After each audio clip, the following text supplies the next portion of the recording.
Jimmy Carter's siblings? They were anything but ordinary. From a Harley-riding sister to a faith-healing preacher to a beer-loving first brother, their lives were packed with passion, heartbreak, rebellion, and unexpected fame. In this video, we're going deep into the fascinating and often heartbreaking lives of Gloria, Ruth, and Billy Carter. Some of these stories are wilder than any Netflix drama. Number 3. Gloria Carter. Span. Born on October 22, 1926, in Plains, Georgia, right smack in the middle of peanut country. While Jimmy focused on academics and politics, Gloria dreamed of freedom and adventure. You could say she was the original black sheep of the Carter family, but in the best way. At just 18, Gloria married William Everett Hardy, a World War II vet. It didn't go well. Hardy struggled with violence, and the marriage crumbled. With her father's help, Gloria had the marriage annulled. It was 1949, and in small-town Georgia, being a divorced young woman wasn't exactly easy. But Gloria never let it define her. Soon after, she found real happiness with Walter Guy Span, a farmer. They married in 1950, and Walter adopted her son Hardy. It wasn't the picture-perfect family you see on holiday cards. Her son struggled with addiction later on, but Gloria found real love and stability with Walter. Most women her age were attending church socials and playing bridge. Gloria? She was zipping across the country on a Harley-Davidson. She wasn't just a casual biker either. She was serious. Rode tens of thousands of miles. Inducted into Harley-Davidson's 100,000-mile club. Named Outstanding Female Motorcyclist of 1978. Gloria and Walter had 5 Harley bikes parked on their farm. Their weekends weren't spent at fancy galas. They were riding through the back roads of America with biker gangs who loved and respected her. And get this, every year, they would plant extra gardens and build makeshift campgrounds just so traveling bikers could crash at their place during big rides like Daytona. Talk about Southern hospitality, biker style. But Gloria wasn't just about leather jackets and engine grease. In 1964, when her church refused to admit black members, she took a stand. She resigned. In deep South Georgia, that was risky. But Gloria lived by her principles. Quietly, fiercely, she became a supporter of civil rights without ever seeking the spotlight. Despite their differences, Jimmy, the straight-laced Navy man and politician, Gloria, the free-spirited biker, the two remained incredibly close. She campaigned for Jimmy, but on her own terms. No political pantsuits or rehearsed speeches. Gloria rolled up on her Harley, wearing a jacket that said bad news across the back. That's how she supported her brother. Jimmy loved her fiercely. When she fell ill with pancreatic cancer in 1989, he and Rosalind were right by her side at the hospital. Gloria died on March 5, 1990, at 63 years old. Her funeral?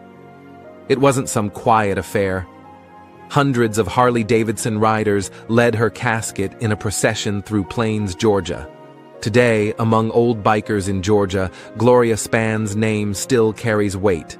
A pioneer, a rebel, and a sister who lived her life her way. Number 2. Ruth Carter Stapleton. Born on August 7, 1929. Early on, Ruth struggled with depression, especially after marrying Robert Stapleton and starting a family of 4 kids. For years, Ruth wore the perfect mask of the happy Southern housewife. Inside, though, she was breaking. By 1966, Ruth hit her lowest point. She attempted suicide, but instead of ending her story, it became her turning point. Ruth found faith in a deeply personal, transformative way. She became what we'd call today a born-again Christian, but she hated that label. To her, it wasn't about flashy conversions. It was about real, inner healing. She created a ministry called Behold, Inc., and soon became a national sensation.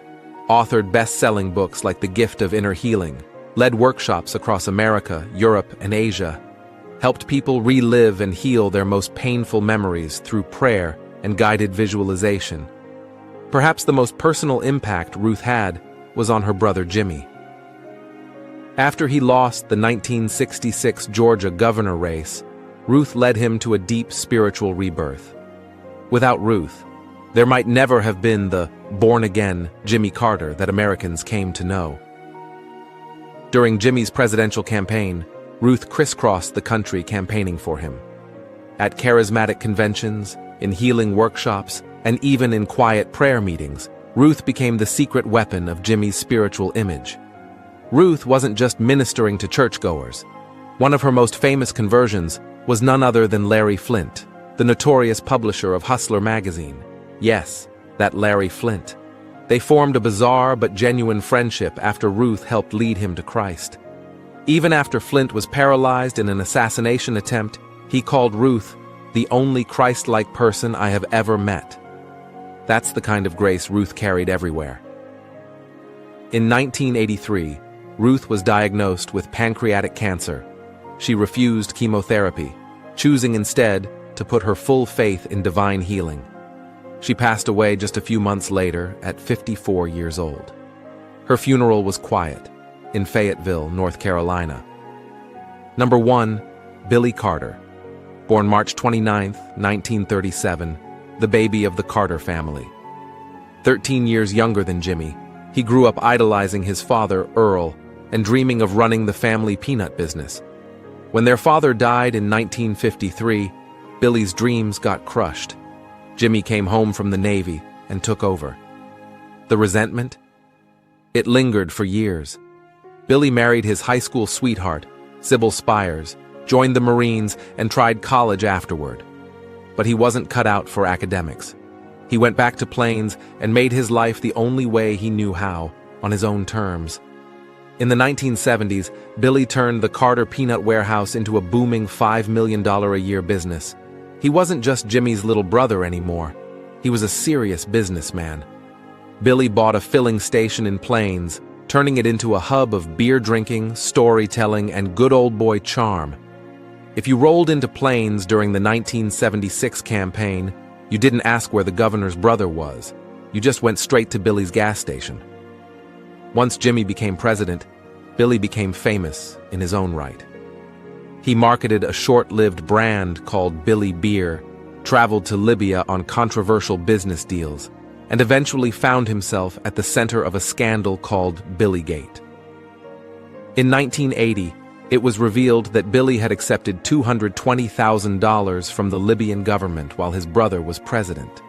Cue the media circus. Even though investigations cleared him of criminal wrongdoing, the damage was done.